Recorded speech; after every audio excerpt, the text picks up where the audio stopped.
Hi friends, welcome to IVL academy. ఈరోజు Hindu news పేపర్లోని ఎడిటోరియల్లో వచ్చినటువంటి ఆర్టికల్లోని ఒక వాక్యాన్ని తీసుకొని అందులో యాక్షన్ వర్బ్స్ మరియు స్టేట్ వర్బ్స్ గురించి చాలా డీటెయిల్గా తెలుసుకుంటూ ఇంగ్లీష్ చదివేటప్పుడు ఎలా ఆలోచించాలో తెలుసుకుంటూ మంచి ఇంగ్లీష్ నేర్చుకొని మంచి ఇంగ్లీష్ మాట్లాడడానికి ప్రయత్నిద్దాం. కొన్ని వాక్యాల్లో ఆబ్జెక్ట్ ఎందుకు వస్తుంది, మరికొన్ని వాక్యాల్లో ఆబ్జెక్ట్ ఎందుకు రాదు అనే విషయం గురించి ఈరోజు తెలుసుకోవడానికి ప్రయత్నిద్దాం.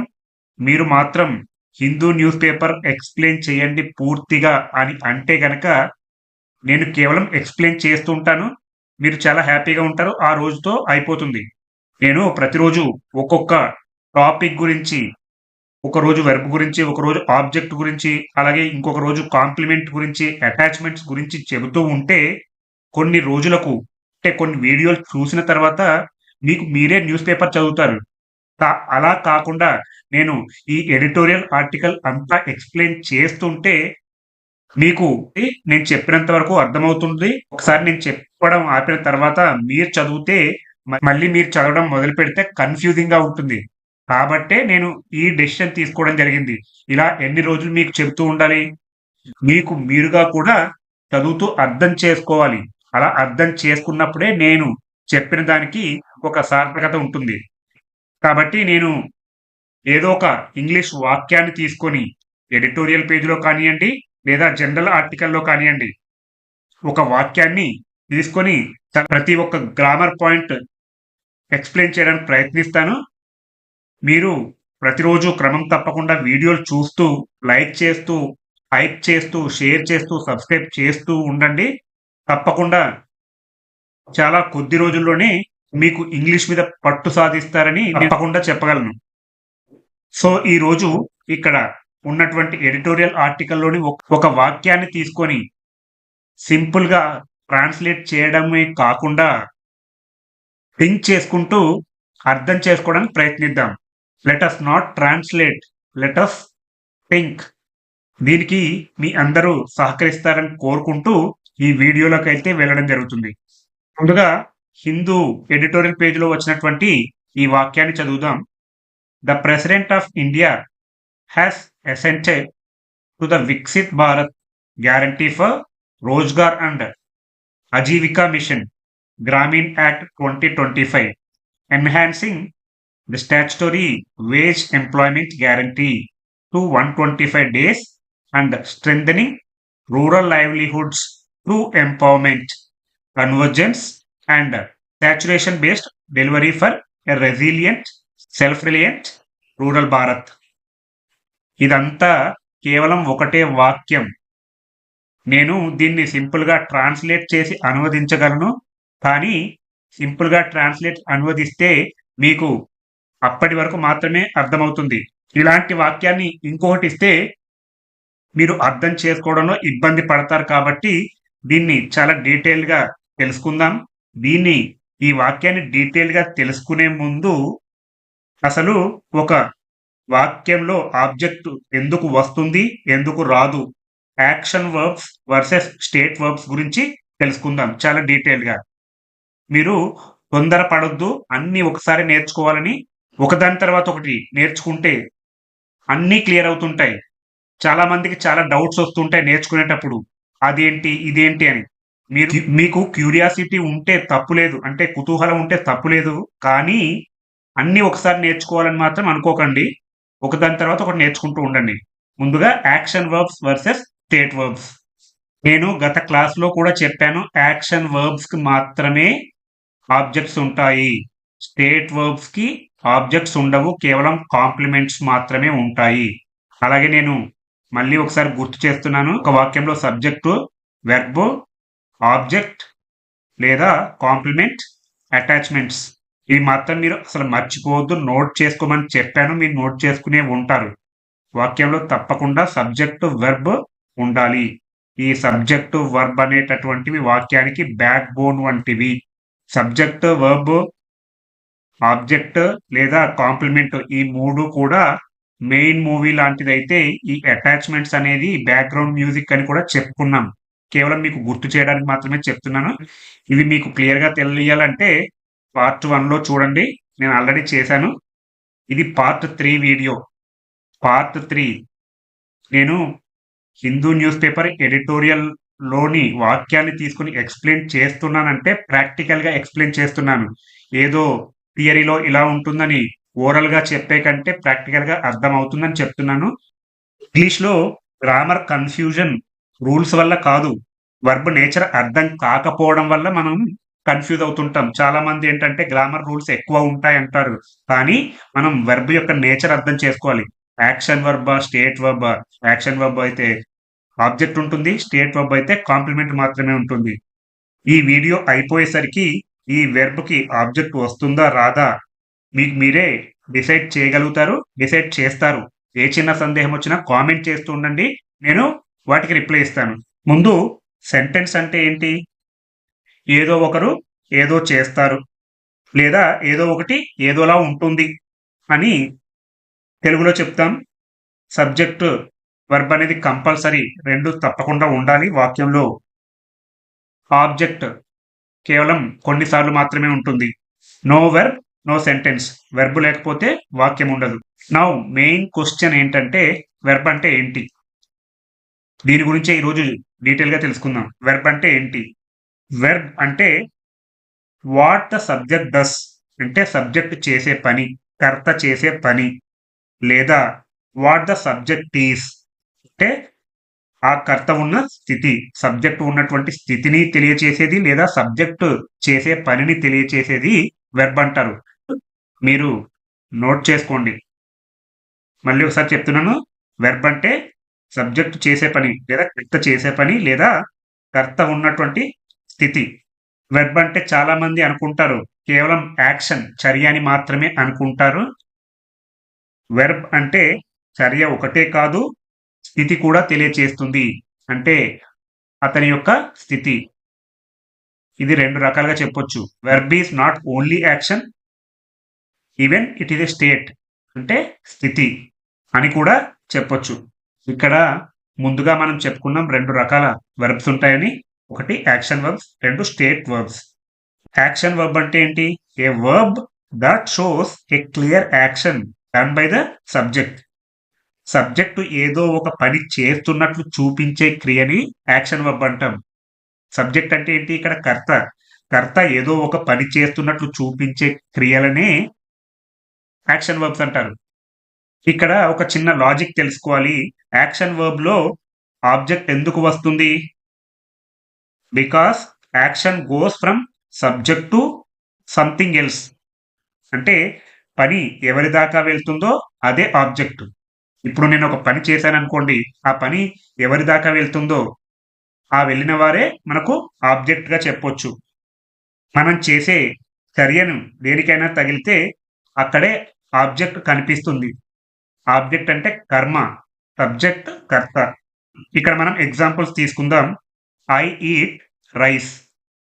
ఇక్కడ ఈట్ అనేది యాక్షన్ అంటే తినడం. మీరు నోట్ చేసుకునే పాయింట్ ఇప్పుడు చెప్తున్నాను. ఆబ్జెక్ట్ అంటే ఎప్పుడు కూడా యాక్షన్‌ను రిసీవ్ చేసుకోవాలి. దానికి డెఫినిషన్ కూడా మీరు అలా రాసుకోవచ్చు. ఆబ్జెక్ట్ అనేటటువంటిది యాక్షన్‌ను రిసీవ్ చేసుకోవాలి. ఈట్ దేన్ని తింటున్నాను? నేను అన్నం తింటున్నాను. ఇక్కడ రైస్ అనేది ఆబ్జెక్ట్. అన్నం ఇక్కడ యాక్షన్‌ని రిసీవ్ చేసుకుంటుంది. I eat rice. ఇక్కడ ఐ అనేది ఇక్కడ subject, eat action verb, rice అనేది ఆబ్జెక్ట్.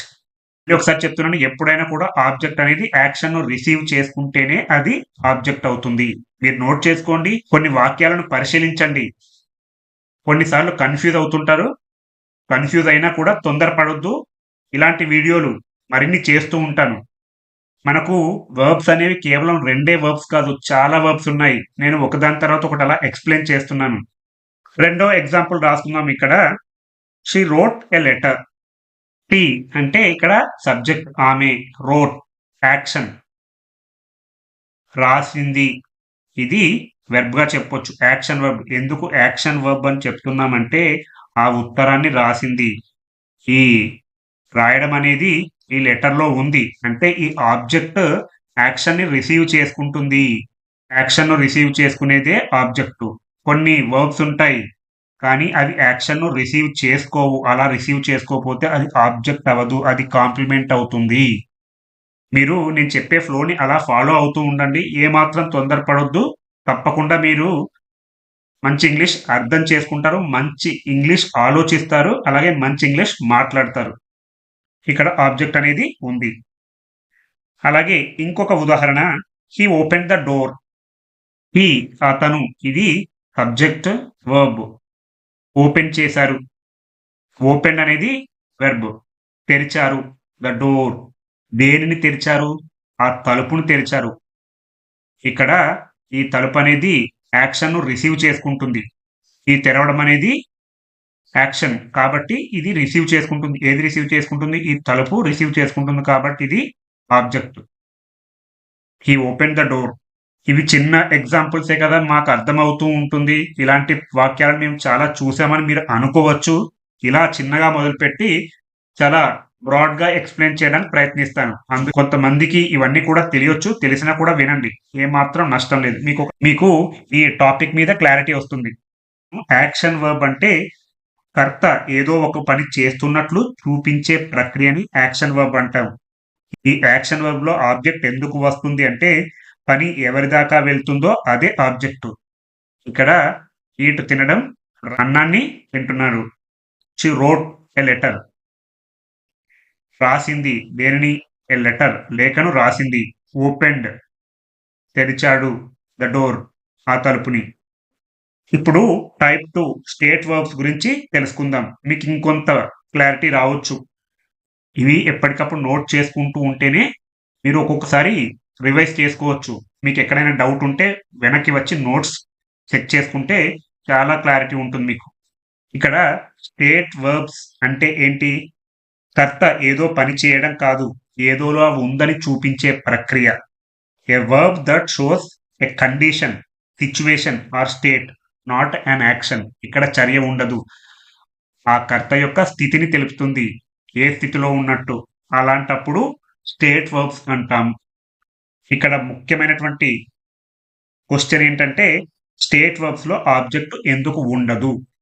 ఇక్కడ యాక్షన్ వర్బ్స్‌లో ఆబ్జెక్ట్ తప్పకుండా ఉంటుంది. కానీ ఈ స్టేట్ వర్బ్స్‌లో ఆబ్జెక్ట్ ఎందుకు ఉండదో మనం ఇప్పుడు తెలుసుకుందాం. అక్కడ ఆబ్జెక్ట్ ఉండదు. ఎందులో? స్టేట్ వర్బ్స్‌లో. అది ఎందుకో తెలుసుకుందాం. Because there is no action to be received by anyone. ఇక్కడ పని లేదు కాబట్టి పనిని పొందేవాడు కూడా ఉండడు.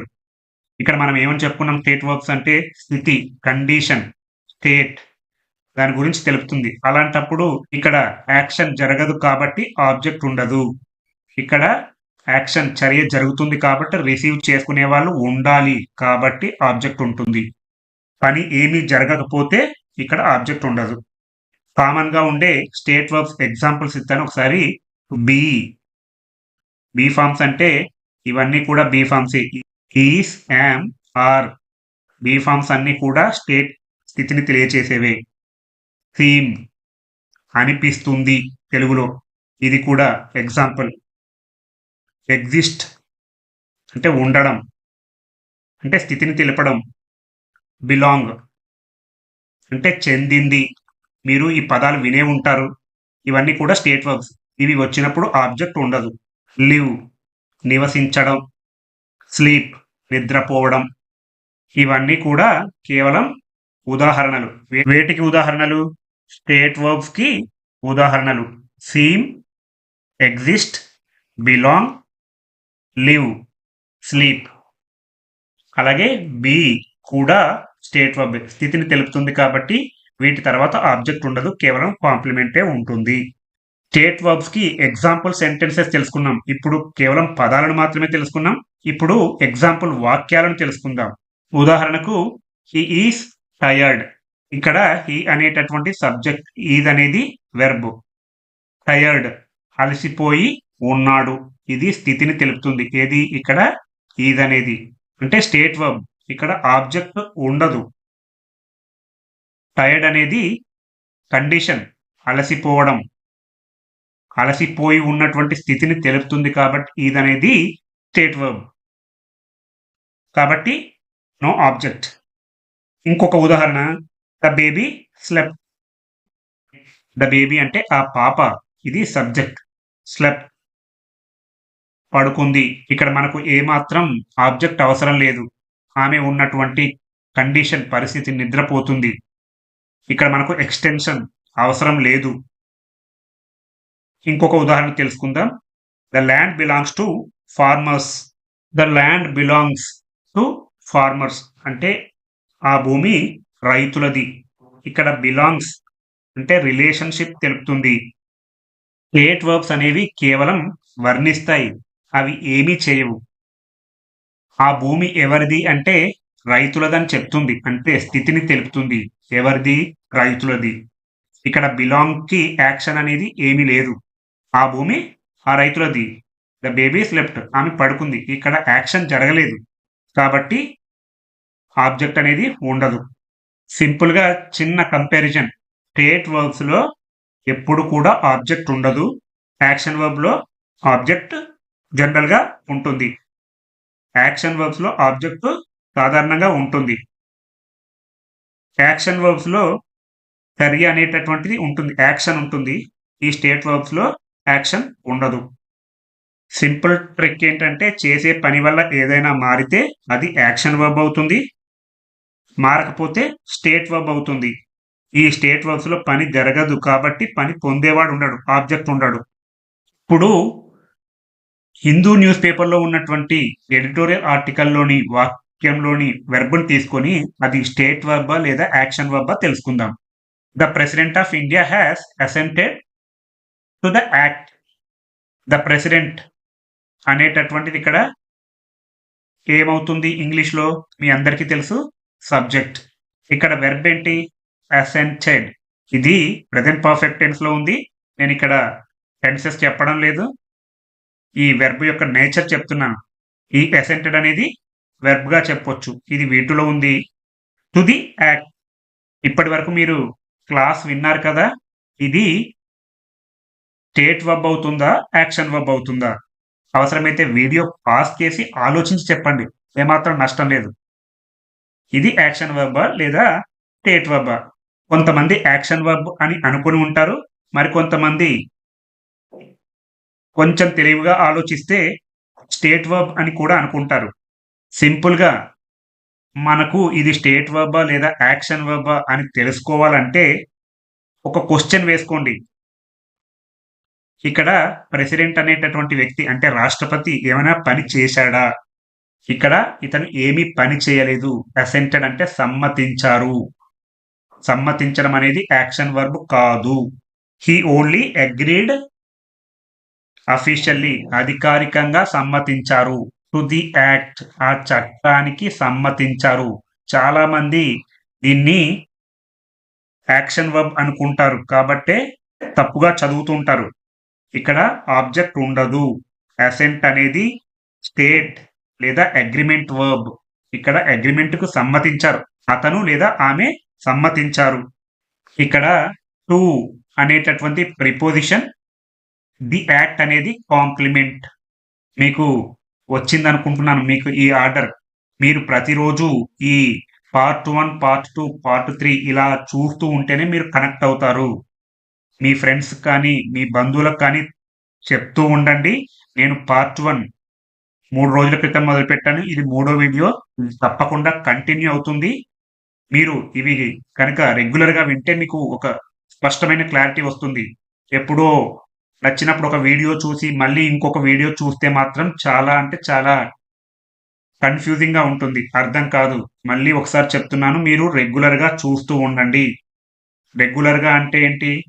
పార్ట్ 1, పార్ట్ 2, పార్ట్ 3 అలా నేను ఎన్ని పార్ట్స్ గా చెప్తే అన్ని పార్ట్స్ చూసినప్పుడు మాత్రమే మీకు దీని మీద ఒక క్లారిటీ వస్తుంది. నేను ఎప్పుడూ చెప్పేదే మళ్ళీ ఒకసారి చెప్తున్నాను. మీకు గనక ఈ వీడియో నచ్చినట్లయితే ఈ వీడియోని లైక్ చేయగానే హైప్ అనే ఆప్షన్ కనిపిస్తుంది. ఈ హైప్ అనే ఆప్షన్ మీద క్లిక్ చేస్తే కొన్ని పాయింట్స్ యాడ్ అవుతూ ఉంటాయి. ఈ హైప్స్ ఎన్ని ఎక్కువైతే ఈ వీడియో అంతమందికి రీచ్ అవుతుంది కాబట్టి మీరు తప్పకుండా వీడియోను చూస్తూ, లైక్ చేస్తూ, హైప్ చేస్తూ, షేర్ చేస్తూ, సబ్స్క్రైబ్ చేస్తూ ఉంటారని అనుకుంటున్నాను. నేను చేస్తున్నటువంటి ఈ వీడియోలన్నీ కూడా నా వాట్సాప్ ఛానల్‌లో ఎప్పటికప్పుడు అప్డేట్స్ చేస్తున్నాను. మీరు కూడా ఎప్పటికప్పుడు నేను చేస్తున్నటువంటి వీడియోలో అప్డేట్‌లు పొందుతూ ఉండాలంటే, ఈ వీడియో డిస్క్రిప్షన్‌లో నా వాట్సాప్ ఛానల్ యొక్క లింక్‌నైతే యాడ్ చేశాను. ఈ మీరు కూడా నా వాట్సాప్ ఛానల్‌లో జాయిన్ అయ్యి ఎప్పటికప్పుడు అప్డేట్‌లు పొందుతూ ఉండండి. మన యొక్క సబ్స్క్రైబర్ కౌంట్ 166K ప్లస్ ఉన్నారు. మన యొక్క నెక్స్ట్ టార్గెట్ ఏంటంటే 1 మిలియన్‌కి రీచ్ కావడం. ఈ గ్రామర్‌ని హిందూ న్యూస్ పేపర్‌తో పార్ట్‌లు వైస్‌గా చెప్పడానికి నేను చాలా స్ట్రాంగ్‌గా రిజల్యూషన్ తీసుకున్నాను. నేను మీకు తప్పకుండా ఇంగ్లీష్ మాట్లాడడంలో నా వంతు నేను సహాయం చేస్తానని నేను బలంగా నమ్ముతున్నాను. కాబట్టి నేను చేస్తున్న వీడియోలు మీకు తప్పకుండా హోప్‌నిస్తాయి. మీరు కూడా నాకు హైప్ ఇవ్వండి. మీరందరూ ఈ ఛానెల్‌ని 1 మిలియన్ వైపుగా తీసుకెళ్తారని బలంగా నమ్ముతూ నేను ఈ వీడియోని కంటిన్యూ చేస్తున్నాను. మనం గతంలో చెప్పుకున్నాం ఆర్డర్. సబ్జెక్ట్, వెర్బ్, ఆబ్జెక్ట్ లేదా కాంప్లిమెంట్, అటాచ్‌మెంట్స్. ఇక్కడ subject the president, verb assent, object లేదు. ఎందుకంటే యాక్షన్ ఏమీ జరగలేదు. ఇక్కడ రాష్ట్రపతి ఏమైనా చేశారా? సమ్మతించారు అంతే. స్థితిని తెలుపుతుంది. యాక్షన్ లేదు కాబట్టి ఆబ్జెక్ట్ ఉండదు. ఇక్కడ ప్రిపోజిషన్ ఉంది టు. ది యాక్ట్ అనేది కాంప్లిమెంట్. దీన్ని ఆబ్జెక్ట్ కాంప్లిమెంట్ అని కూడా చెప్పొచ్చు. సింపుల్ గా కాంప్లిమెంట్ అంటే సరిపోతుంది. ఇంకొంచెం డీప్ గా వెళ్తే ఆబ్జెక్ట్ కాంప్లిమెంట్ అని కూడా అంటారు. ముందు వెర్బ్ను గుర్తించండి. చాలా మంది అందరు కూడా వెర్బ్ను గుర్తిస్తారు. అది యాక్షన్ వర్బా, స్టేట్ వర్బా అనేటటువంటిది ఐడెంటిఫై చేసుకోండి. అప్పుడే ఆబ్జెక్ట్ వస్తుందా రాదా ఆటోమేటిక్‌గా క్లియర్ అవుతుంది. మీరు న్యూస్ పేపర్ చదువుతున్నప్పుడు గాని, లేదా స్టోరీ బుక్స్ చదువుతున్నప్పుడు గాని, ఒక వాక్యాన్ని తీసుకొని సబ్జెక్టు ఏంటి? వెర్బ్ ఏంటి? ఆబ్జెక్ట్ ఉందా? లేదా కాంప్లిమెంట్ ఉందా? తర్వాత అటాచ్‌మెంట్స్ ఉందా? ఇవన్నీ కూడా ఒకదాని తర్వాత ఒకటి అర్థం చేసుకుంటూ చదవండి. మీకు ఎలాంటి చిన్న సందేహం వచ్చినా ఆ వాక్యాన్ని కామెంట్‌లో టైప్ చేసి డౌట్ అడగండి. దానికి మీకు నేను క్లియర్‌గా ఎక్స్‌ప్లెయిన్ చేస్తాను కామెంట్‌లో. ఇంకా పెద్ద డౌట్ ఏమైనా వస్తే నేను వీడియోలో ఎక్స్‌ప్లెయిన్ చేయడానికి ప్రయత్నిస్తాను. వెర్బ్ స్వభావం తెలిసిన వారికి గ్రామర్ భయం అనేటటువంటిదే ఉండదు. చాలా మంది ఇక్కడ ఫెయిల్ అవుతూ ఉంటారు. నేనేదో న్యూస్ పేపర్ చదవాలి, స్టోరీ బుక్స్ చదవాలి, ఇంగ్లీష్‌లో కాంపిటీటివ్ ఎగ్జామినేషన్‌లో మంచి స్కోర్ సాధించాలి అనుకుంటారు. ఇవన్నీ కూడా బేసిక్స్. నేనేమాత్రం గ్రామర్ చెప్పడం లేదు. మనం పేపర్ చదివేటప్పుడు గానీ, స్టోరీ చదివేటప్పుడు గానీ ఎలా థింక్ చేయాలో నేను చెప్తున్నాను. థింకింగ్ స్టైల్ చెప్తున్నాను కానీ గ్రామర్ చెప్పడం లేదు. మీరిక్కడ గమనించాల్సిన పాయింట్ అది. Action verb, state verb difference ఇప్పుడు మీకు క్లియర్ అయింది అనుకుంటున్నాను. క్లియర్ అయితే మీరు కామెంట్ రూపంలో స్పష్టంగా ఎలా అర్థమైందో చెప్పండి. ఒకవేళ అర్థం కాకపోయినా కూడా ఎక్కడ అర్థం కాలేదో మీరు ఆ డౌట్ అడగండి. ఇమ్మీడియేట్‌గా నేను రెస్పాండ్ అవుతాను. The president of India has assented to the Viksit Bharat guarantee for Rozgar and Ajeevika mission act 2025. వీటన్నిటికీ సమ్మతించారతను. ఇప్పటి వరకు మనం మొదటి వాక్యం చూసాం కదా! ఇందులో వెర్బ్ టైప్స్ చూసాం. ఇప్పుడు ఇదే హిందూ సెంటెన్స్‌లో మిగిలిన భాగం కూడా క్లియర్ చేద్దాం. ఇప్పటి వరకు మనం చెప్పుకున్నటువంటిది the president of India has assented to the Viksit Bharat guarantee for Rozgar and Ajeevika mission act 2025 అనేది కోర్ సెంటెన్స్ అంటే ముఖ్య భాగం కంప్లీట్ అయిపోయింది. ఆ చట్టానికి రాష్ట్రపతి సమ్మతించారు. ఇక మిగిలిందంతా కూడా ఎక్స్‌ట్రా ఇన్ఫర్మేషన్. ముందొచ్చే క్వెషన్ ఏంటంటే ఇక్కడ enhancing the statutory wage employment guarantee to 125 days అని ఉంది. ఇక్కడ ఎన్హాన్సింగ్ అనేది కూడా వెర్బ్ లాగానే ఉంది. కానీ ఇది వెర్బ్ కాదు. No, it's not a main verb. Main verb అనేది కేవలం అసెంట్ మాత్రమే. ఇక్కడ మెయిన్ వర్బ్ ఆల్రెడీ వాక్యాన్ని పూర్తి చేసింది.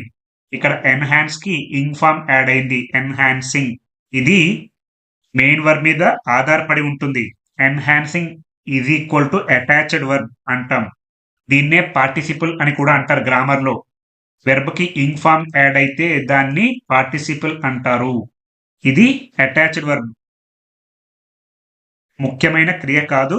ఇది వివరణ ఇస్తుంది. దేనికి వివరణ ఇస్తుంది? మెయిన్ వర్బ్‌కి వివరణ ఇస్తుంది. One sentence has only one boss verb, others are helpers. ఒక వాక్యంలో ఒకటే బాస్ వర్బ్ ఉంటుంది, అదే మెయిన్ వర్బ్. మిగిలిన వెర్బులన్నీ కూడా హెల్పర్స్. ఇది చాలా అంటే చాలా ఉపయోగపడే క్లాస్ అని నేను తప్పకుండా అనుకుంటాను. మీరు కూడా నోట్ చేసుకోండి. ఒక వాక్యంలో ఒకటే బాస్ వర్బ్ ఉంటుంది. తర్వాత ఎన్హాన్సింగ్ ఏం చెబుతుంది ఇక్కడ? Enhancing the statutory wage employment guarantee to 125 days. ఈ అసెంటెడ్, ఈ సమ్మతించిన తర్వాత చేసింది ఏంటంటే ఉపాధి హామీ పెరిగింది, ఎంప్లాయ్మెంట్ గ్యారంటీ. ఇక్కడ ఎన్హాన్సింగ్ అంటే పెరగడం లేదా పెంచుతూ, పెరిగేలా చేస్తూ. ఎంప్లాయ్మెంట్ గ్యారంటీ అంటే ఉపాధి హామీ టు 125 days, ఎంతవరకు? 125 రోజుల వరకు పెరిగేలా చేసింది. అలాగే ఇక్కడ ఇంకొక వెర్బ్ కూడా ఉంది, strengthening. Strengthening rural livelihoods through empowerment, convergence and saturation based delivery for a resilient, self reliant rural Bharat. ఇక్కడ స్ట్రెంథెనింగ్ కూడా మెయిన్ వర్బ్ అంటే తప్పకుండా మనం కాదనే చెప్పాలి. ఎందుకంటే మనం ఇంతకుముందే చెప్పుకున్న ఒక వాక్యంలో ఒకటే బాస్ వర్బ్ ఉంటుంది, మిగతావన్నీ కూడా హెల్పర్స్. స్ట్రెంథెనింగ్ అనేది హెల్పర్. ఈ స్ట్రెంథెనింగ్ అనేది కూడా ఎన్హాన్సింగ్ లాగానే యాక్ట్ చేస్తుంది. ఇది కూడా అదనపు సమాచారం మాత్రమే. ఈ చట్టం వల్ల ఇంకేమైంది? Rural livelihoods became stronger. గ్రామీణ జీవనాధారాలు బలపడ్డాయి. స్ట్రెంథెనింగ్ అంటే బలపడ్డాయి. రూరల్ లైవ్లీహుడ్స్ అంటే గ్రామీణ జీవనాధారాలు. మిగిలిన పాయింట్ చూద్దాం. Through empowerment, convergence and saturation based delivery. మీరు క్వశ్చన్ అడగవచ్చు, ఇది ఎందుకు ఇంత పెద్దగా ఉంది సార్ అని.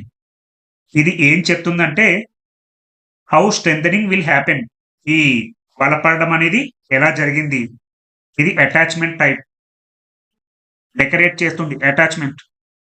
ఎంపవర్మెంట్ అంటే సాధికారత, కన్వర్జెన్స్ అంటే సమన్వయం, స్టాచ్యురేషన్ బేస్డ్ డెలివరీ అంటే సంపూర్ణ అమలు విధానం.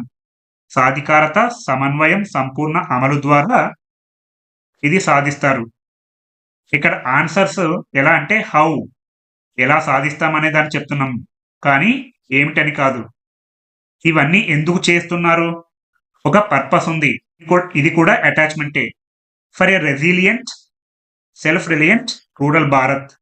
రెసిలియంట్ అంటే బలమైన కష్టాలను తట్టుకుని, సెల్ఫ్ రిలియంట్ అంటే స్వయం ఆధారిత, రూరల్ భారత్ గ్రామీణ భారతదేశం, బలమైన స్వయం ఆధారిత గ్రామీణ భారత్ కోసం. ఇవన్నీ కూడా ఎక్స్ట్రా సమాచారం, అటాచ్మెంట్ గానే చెప్పొచ్చు. వాక్యాన్ని డెకరేట్ చేసేవి అటాచ్మెంట్స్. మెయిన్ వర్బ్ అనేది ఆల్వేస్ బాస్ గా యాక్ట్ చేస్తుంది. తర్వాత వచ్చేవన్నీ కూడా హెల్పర్స్ గానే చెప్పాలి. వాటినే పార్టిసిపుల్ అని కూడా చెప్పొచ్చు. మొత్తంగా the president has assented to the act.